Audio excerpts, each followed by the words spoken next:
Redirecting. Here we go. Yay. We're in. We're out. We're live. The internet tried to make it hard on us, but we kicked it in its face and won. No, I'm just kidding. The internet doesn't have a face. It's like a many-headed hydra. Welcome to Big If True. We are live from everybody's houses. Certainly not meeting up in public and breathing fresh air. Today, I am so excited to bring to you the team behind the research that we've been doing at Shorenstein for the Casebook project.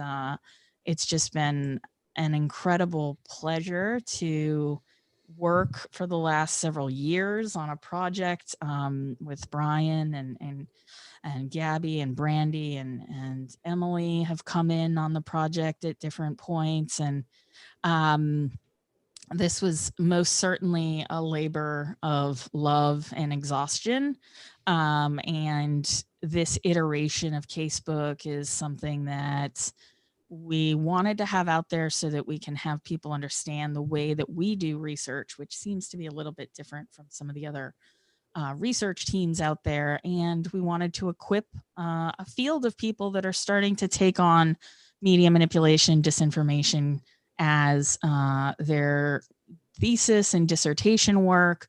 We wanted to teach you how to chunk it out into smaller pieces to get a sense of how do you study misinformation like you would study an event or something that's happening in the world live. And when we began this project, Brian and I really thought a lot about what case studies as a method could bring to the table. And we wrote a little piece called Source Hacking with Data and Society. And that really showed us that there was more to this method that could be useful to many other people, not just researchers, but journalists, policymakers, technologists, educators, and of course, civil society organizers, which is where Brandi initially fit into the team, but now Brandi has gone full-time research, which is great for us because I think she's able to get at some themes and some hard to understand places unless you've been around the block a bit, especially as it has to do with internet culture. So we're going to go around and do a little round of introductions here, and then we're going to talk a bit about Casebook, and we're going to do a tour of the website using this software that we've all started to live our lives on, Zoom. So I will start with Brian. Brian, if you want to introduce yourself and tell us a little bit about the research that you've been up to over the last couple of months. Sure. I'm Brian. I'm a researcher, an investigator. I spend a lot of time on the parts of the internet that most people don't like to be on. I focus on groups that come from the fringes that have the ability to influence popular dialogue through, as we call, media manipulation and other sorts of campaigns like that. For the last several years, I've tracked most of the fringe movements that have been disrupting American communication, institutional integrity, and have been spending a lot of time translating those into case studies and methodologies that other people can use in their own research, and methods that people can use to get a better understanding of how these places on the internet sustain themselves and the ideologies that motivate these people as well. Excellent. Thank you so much. We're going to go next to Brandi, who I've known the longest out of this crew. Brandi, if you want to give a sense of your background and then where you are with your current research. Yes, hi everybody. My name is Brandi Collins-Dexter. And I come from, I guess, an advocate activist background, spent years at Media Justice, looking at media access rights and representation and tech accountability. And then spent the last 6 years at Color of Change, also looking at tech accountability and media justice. And as Joe mentioned, starting last year, I began a journey through the Shorenstein program, which actually resulted in being able to write a book. And so that is currently the process that I'm on. And I would say there's like 2 lanes of research that I do at Shorenstein. So one is looking at a digital blackface for different means, in which I work pretty closely with Brian and looking at it for like political chaos or other purposes. And then the other one is, I guess, intra-race disinformation. So how disinformation gets processed in the Black community and what are the sort of historical ties to that and implications moving forward. Excellent. Yeah, I should say that this week of Disinformation Awareness Week is brought to us by the folks really at Media Justice, as well as United We Dream and the Disinfo Defense League. And I think it's just really important to understand that, Media Justice as an organization has been up to tech accountability for 20 years now, right? It's a long time. So I know I don't want to out you as someone that's been there a while, but Brandi's been in some of the most heated fights about policy and getting traction on some of these problems. I don't even know if we would have a field of folks dealing with media manipulation and disinformation if we didn't have the kind of platform accountability work that you were so instrumental in pushing for years and bringing together very broad coalitions of people that maybe wouldn't have sat down next to one another if not for your efforts to bring people into contact with some of these platform execs, as well as civil society organizations, technologists, security researchers. It's just, the list goes on and on. So we're super thankful for your work, and I'm like, I just cannot wait for this book. I think it's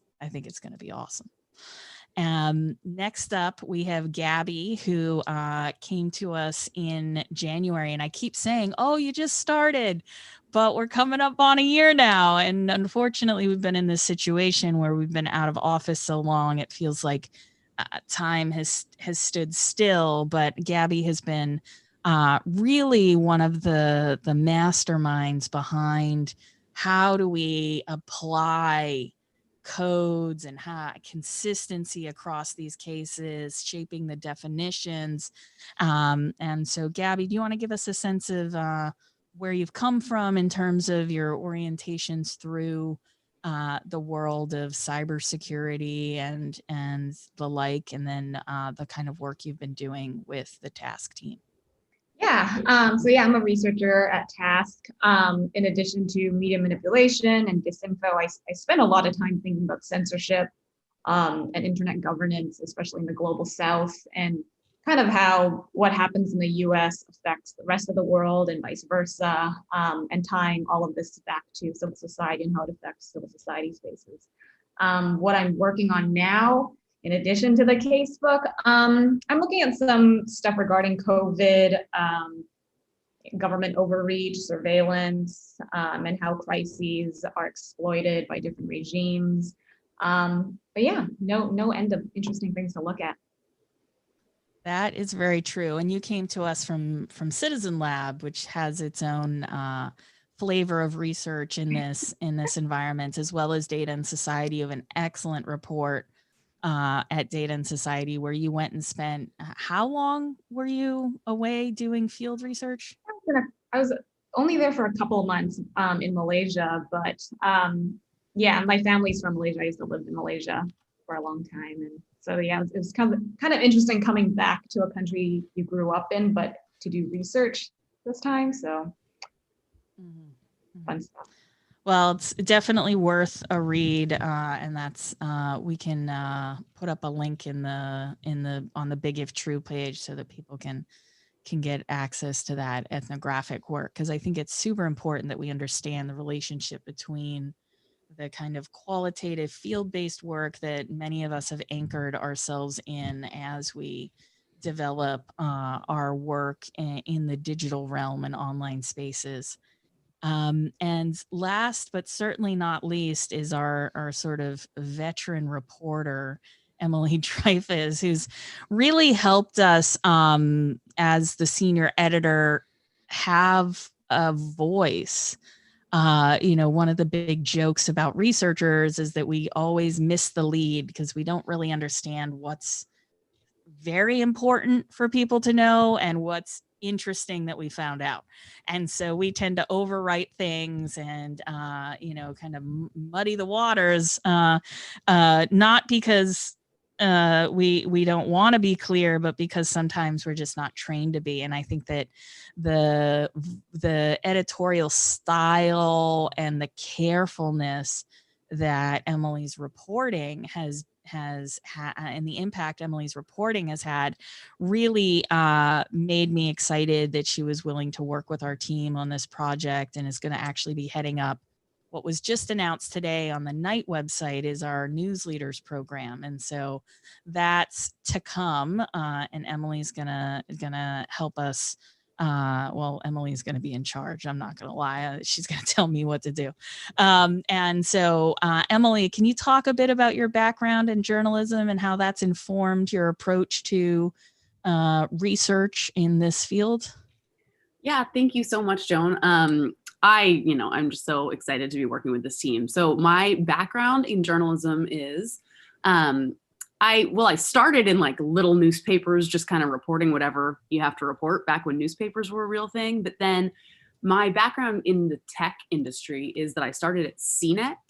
And I was completely didn't care about technology and wasn't aware of technology at all. And CNET is the exact right place to be if you want to be around people who think technology matters super a lot and is super cool and is going to save the world. Especially back when I was there, which, now I think it's a little bit different. But so I got a really quick education in like the technical landscape of what's out there and what tools people were using and how people were so extremely excited about them. Then I moved to Wired, and at Wired, I got to do the kind of reporting that I had been realizing I really wanted to do, which was how are people actually using these tools? And are there perhaps ways people are using them that we don't understand? And so I did a lot of reporting of like using Twitter to figure out where people actually were and what they were reporting on the ground in the middle of a crisis, and trying to say these tools, these like, we don't think of technology as not a separate thing. Technology is a means to expressing social issues or social beliefs or a society in itself. And it was really, really fun to report that. And it was just interesting because I guess I always talked to researchers like you guys to kind of gut check my reporting or help me figure it out. And so what's been so cool about working on the casebook is that now I get to be in it with you guys. And talking about the style of the casebook, I mean, I've never worked on a project before where every single sentence that was written was conveying a fact. And honestly, I mean, it was really exciting, and I took it really seriously that we don't want to have anything wrong in there because there's no fluff, zero fluff. No, the fluff comes when I have to give these presentations, and I'm like, and another thing about the way this, it's that's when my sort of Boston knucklehead comes out, and I'm just like, you wouldn't believe the kind of shenanigans some of these people get up to. And so I'm going to share my screen here just so that people can have a look at what we're talking about here, which is at mediamanipulation.org. We've got a really awesome resource.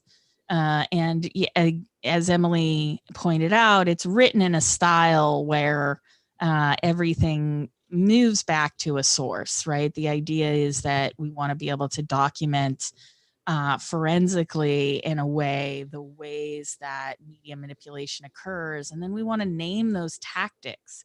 And big respect to Jeb Riley, who did all of the illustrations, and I can go to the about page here so that you can see we have links to Jeb, as well as Kayla Jones, who did the logo and the design work and kind of helped us with shaping our flow here, and then Dev Collab, who kind of put it all together.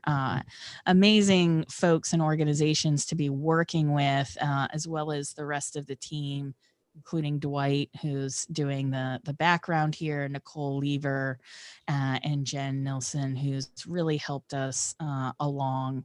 And then we have numerous funders that have pitched in to make sure that the work we do, that we get paid for the work we do, but also that the work we do, we don't have to cut any corners, right? We can really do it fully. And so we're big thanks to Craig Newmark Philanthropies, Open Society, Lydia Shorenstein, the Democracy Fund, Ford Foundation, Hewlett Foundation, MacArthur Foundation, the University of Ottawa, and the Miami Foundation, because without those funders, work like this doesn't really come together. If I told you how much it costs to do this right, you'd be like, what? Research is expensive. But I call attention to that because I think that collaboratively, we're in this situation now where research about platforms is really hard to do because platforms have started to obfuscate, have started to lock down data, have started to bargain with some researchers for data and access. And we don't want to get into a position where our field of critical internet studies is beholden to any of the companies we have to investigate or study and analyze. And so it's really important that we are able to maintain that kind of independence in this moment. That being said, if you're watching and you're looking at the website, research is really where we have the very meaty and hefty reports. Then we're going to drop another report today from Rob Ferris and crew. And so that's going to look at partisanship and Democratic primaries. And it's going to be from, I think, March and April. So this earlier report was January to February. We also have Brandi's report on canaries in the coal mine, COVID-19 misinformation in Black communities. And there was also a panel yesterday, which if you haven't seen it, go to the Media Justice Facebook and take a look. It's people who are actually pretty inspired by Brandi's work to call their panel Canaries in the Coal Mine, and we took a really big look at the ways in which race is exploited by disinformation campaigns. Brandi, do you want to talk a little bit about what kind of research went into this report and sort of where you found yourself as you were trying to make sense of these conspiracy theories and things that were flying around at the very early onset of the pandemic, and maybe even try to give us a little bit of an update on if things have changed? Sure. So, I mean, I think that it's interesting the way you named that with people inspired by me, because certainly the people on that panel were people that inspired me and that I look to, who have been doing this work incredibly for quite some time. But I think, at that time I was working at Color of Change, and we've had these conversations around research, and the kind of running joke around research, tends to come out years after the fact, and it's a sort of look back and not always actionable in the moment. And one of the things that I appreciate about this program is that it's always putting out research that can be immediately actionable. And so as I was at Color of Change, we noticed in the early days of COVID that there was a lot of stuff flying around that was saying that, melanin protected you from COVID and all of these other things. And again, this is kind of the intraracial stuff I was talking about, where it was misinformation that was not necessarily intended to put Black people in harm's way, but the unintended impact was that Black people were not getting accurate information to each other about the harms of COVID. And so we had gone to Twitter and Facebook and told them that this misinformation was happening. They were slow to act. And we began pretty quick work on this report and turning it. I don't know what the turnaround time on it was, but it was fairly quick in terms of being able to get it out into the world and to tech companies, and had a direct link to some policy changes that we saw at Twitter. Some work at Facebook, a little bit of work at YouTube, but really like starting to take seriously, particularly how disinformation about COVID had a disproportionate impact on Black communities and their health. And I wish I could say we were in a significantly better place, but I do think the myth that Black people are not susceptible has been well put to bed. And so I do think that people are being like more informed and on the lookout for how misinformation, particularly about COVID, can be harmful to our communities. Amazing. I appreciate that. And as people are searching the website for different pieces of things to read as well, tomorrow we're going to be talking with April Glazier, as well as Steve Renderos and Roberto Real about the future of media justice. And so this 13 security tips for journalists was written by April. I penned this this piece on how civil society can combat misinformation without making it worse. Before we dig into some one of the case studies, I want to ask you, Brian, a bit about this method that you've been really working on for years that blends investigative journalism techniques with more anthropological and social science oriented ethnographic methods. What do you hope people will get out of reading this this methods for environmental modeling paper that you've put together? I know what I've gotten out of it, which is I feel like I can do this work if I follow the model.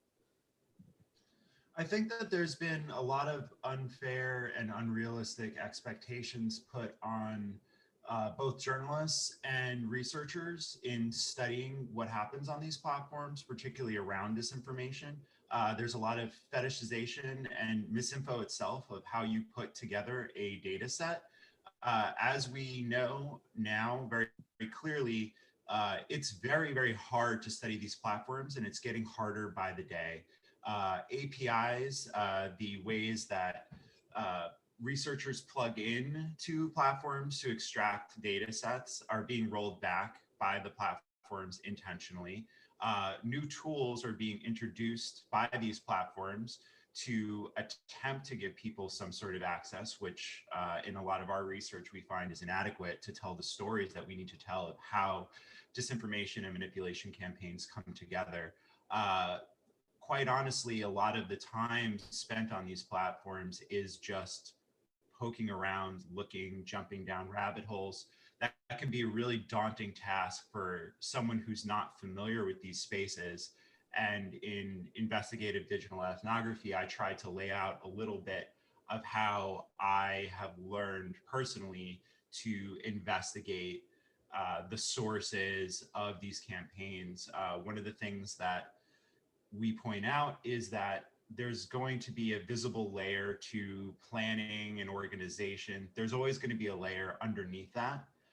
We cannot know everything, but getting to the point of knowing where your access ends is very, very important to be able to establish boundaries for your research project, rather than sort of obscure or make it seemed to be some sort of heroic task of digging through these relatively dark online spaces. I try to create an outline that anyone could follow. I'm particularly interested in how this can be used by communities who are reliably under attack by disinformation, particularly marginalized communities who we know that have been subject to large amounts of disinformation over the years, but because platforms are very, they do not have transparency for these communities. This is a hack to get around limitations that the platforms have put on us.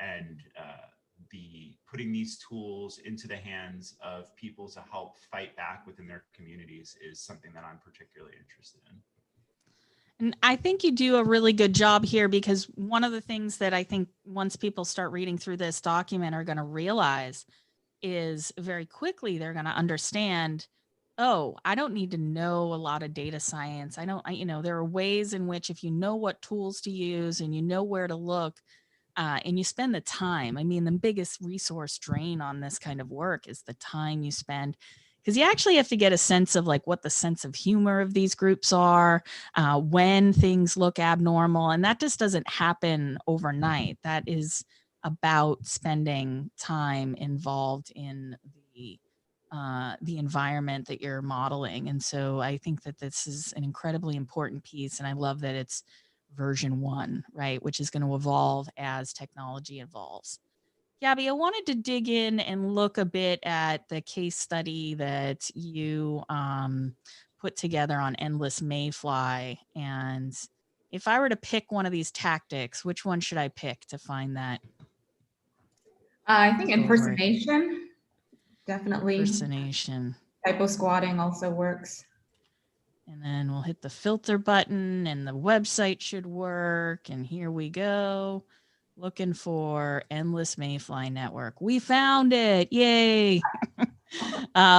So if you can tell us in maybe 2 minutes what this case study is about and what is significant in terms of this sidebar here in terms of the tactics used. I'd love to know a little bit more.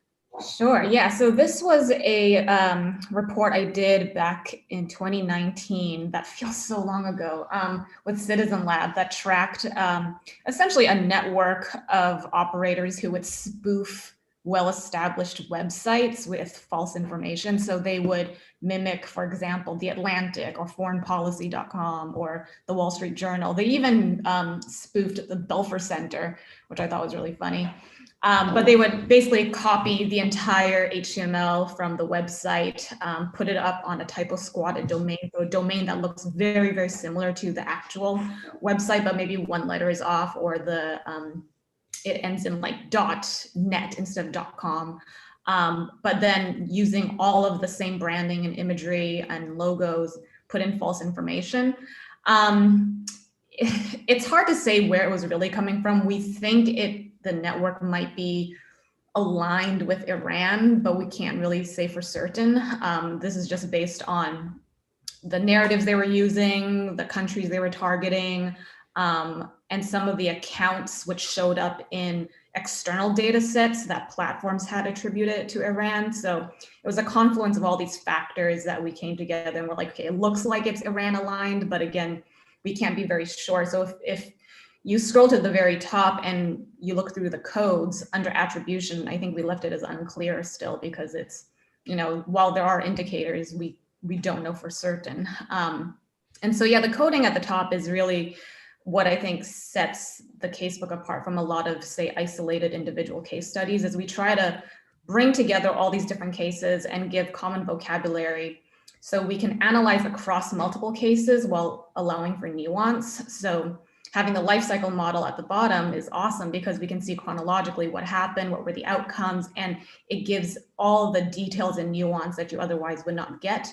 But at the same time, we have these codes up top, which help researchers or journalists look real quickly and be able to compare and see, okay, what tactics are being used, what platforms are being exploited, who are the targets, and all the other cool stuff up there. But yeah, it was definitely took a lot of revisions. I think Brian and Emily can also attest to this, the three of us revising the codes again and again and again and again to make sure that they were grounded in the case studies we had and that the codes were emergent from the data and evidence we had.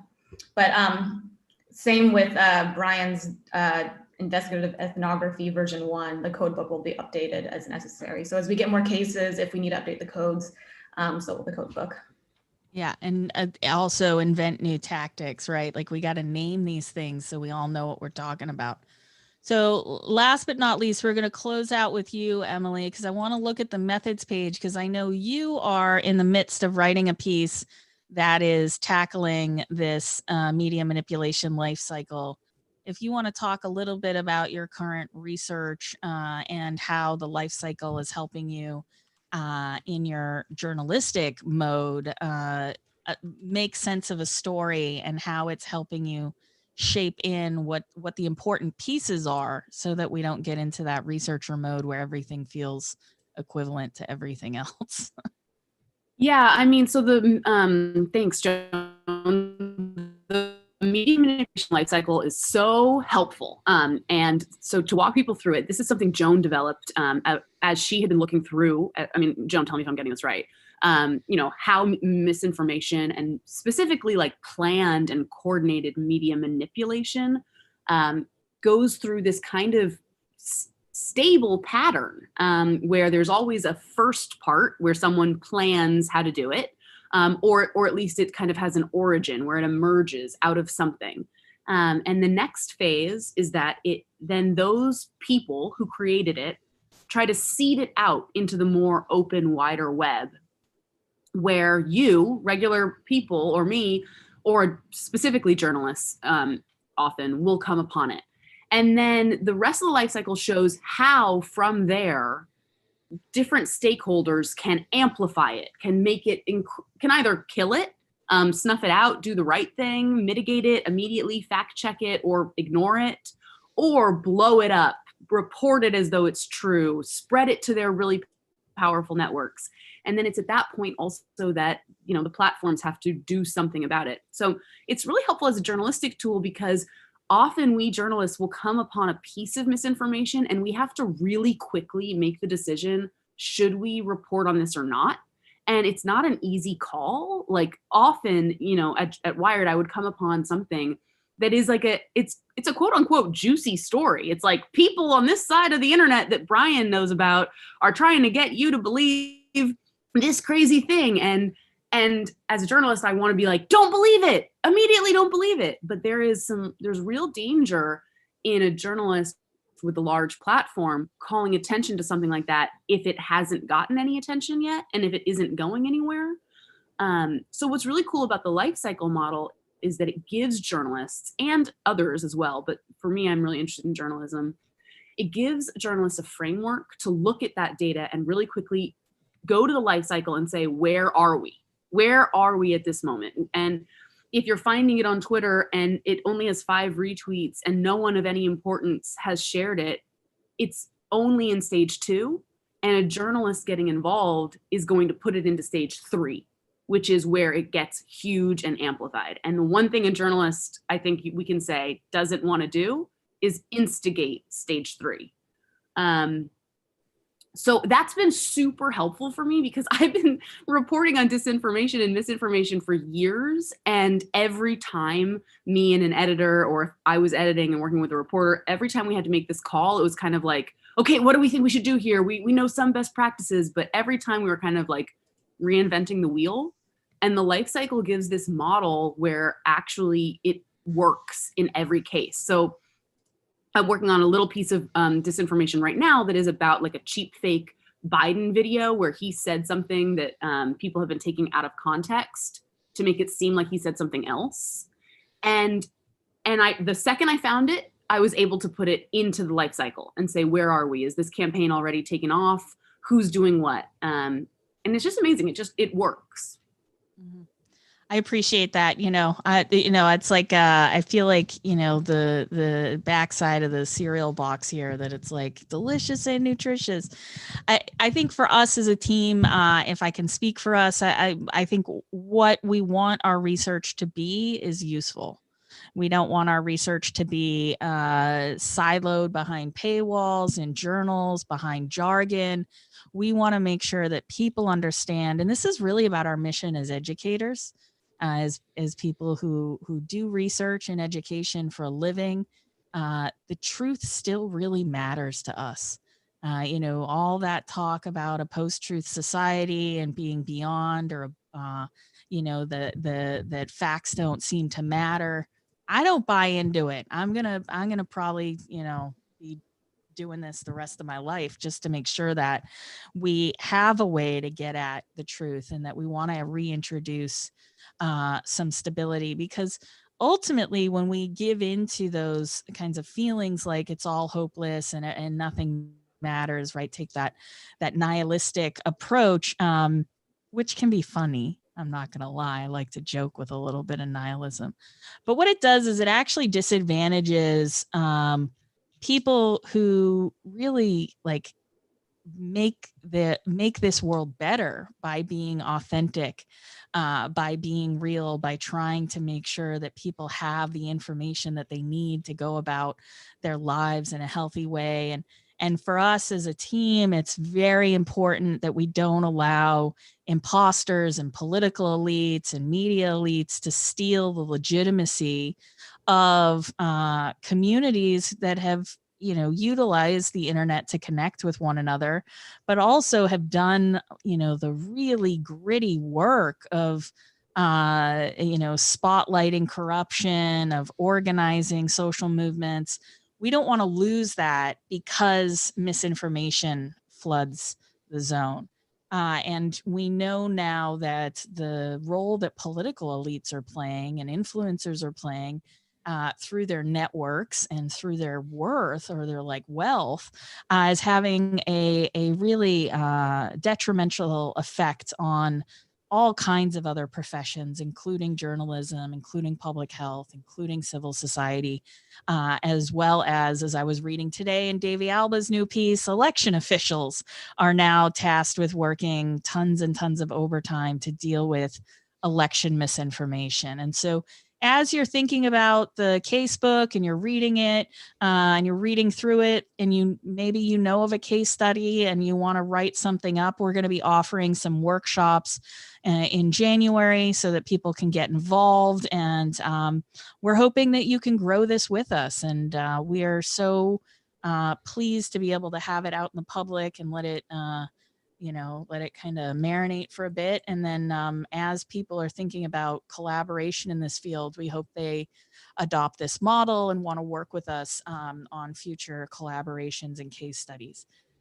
That's it for Big If True. It's been a pleasure seeing you all. I'm sure I'll see you all on a Zoom call in a couple hours.